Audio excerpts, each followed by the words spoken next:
அந்த ஹுதைபியா உடன்படிக்கையில சுஹைலுங்கிற ஒரு ரசூலுல்லாஹ்ட்ட பேசுறாங்க, ஒப்பந்தம் பேசிக்கிட்டு இருக்கிறாங்க. அந்த ஷரத்துல ஒன்று, மக்காவில் இருந்து யாராவது மதீனாவிற்கு வந்தால் நீங்க திரும்ப அனுப்பணும் அப்படிங்கிறாங்க. சஹாபாக்கள்லாம் கொதிக்கிறாங்க, அது எப்படி முடியாது அப்படிங்கிறாங்க. ரசூலுல்லாஹ் எஸ் அப்படிங்கிறாங்க, ஒப்பந்தத்துக்கு சரி. இந்த ஒப்பந்தம் பதியப்படுவதற்கு முன்னாலேயே, கையெழுத்து ஆவதற்கு முன்னாலேயே அபூ ஜந்தல் வந்து நிற்கிறார்.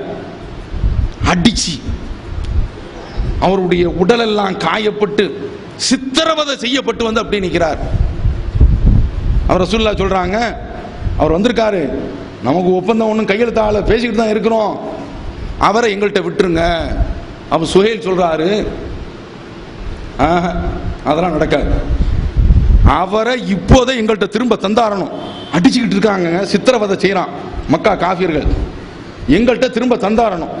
இல்லை என்றால் நம்ம ரெண்டு பேரும் ஒப்பந்தம் இப்போ பேச வேண்டாம், முடிச்சுக்கிருவோம் அப்படிங்கிறாங்க.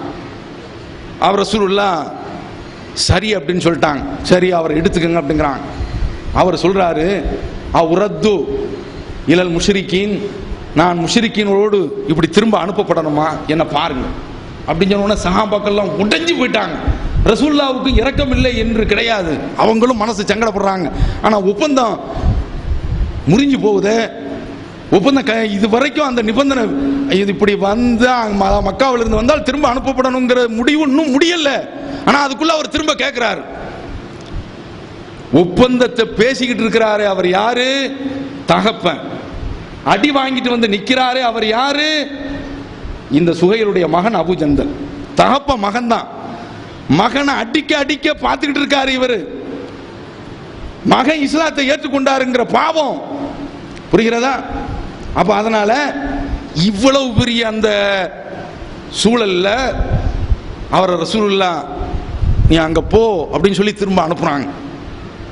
ரசூலுல்லாஹ்வுடைய உள்ளத்துல என்ன தெரியுமா, இந்த தௌஹீது கொள்கை இவருடைய உள்ளத்துல இருக்கிற வரைக்கும் அவருடைய மண்டை கபாலத்தை உடைத்தாலும் சரி, அவருடைய எலும்பு கூட்டை முறித்தாலும் சரி, அவருடைய உடல் சின்ன பின்னமாக சித்திரவதை செய்யப்பட்டாலும் சரி, தசை வேறு நரம்பு வேறு நார் வேறு அக்கு வேறு ஆணிவாராக பிரிக்கப்பட்டாலும் சரிதான், என்னுடைய கொள்கையை ஏற்றுக்கொண்ட இந்த அபூ ஜந்தல் சத்தியத்தை விட்டு மாற மாட்டான் என்ற ஒரு ஆணித்தரமான ஒரு நம்பிக்கை ரசூலுல்லாஹி ஸல்லல்லாஹு அலைஹி வஸல்லம் உள்ளத்துல இருக்கு.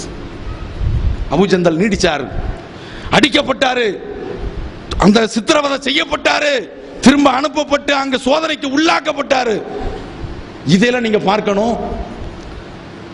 தகப்பம்மா அந்த உறவு வந்து சத்தியம் பிரிச்சுக்கிட்டு நிக்குது. அவன் பார்க்க இவர் தான் இப்ராஹிம் அலைஹிஸ்ஸலாம் அவருடைய மார்க்கத்தில் இருக்கிறார். இன்னா புராவு மின்கும் வ மிம்மா தஅபுதுன மின் தூனில்லாஹ், உங்களை விட்டும் நீங்கள் வணங்கக்கூடிய தெய்வங்களை விட்டும் நாங்கள் விலகி விட்டோம் என்று இப்ராஹிம் அலைஹிஸ்ஸலாம் அவர்கள் சொன்னார்களே, அந்த கொள்கை பிரகடனத்திலே இவர் உறுதியாக இருக்கிறார். அப்படி உறுதியாக இருக்கணும் இல்லைங்க.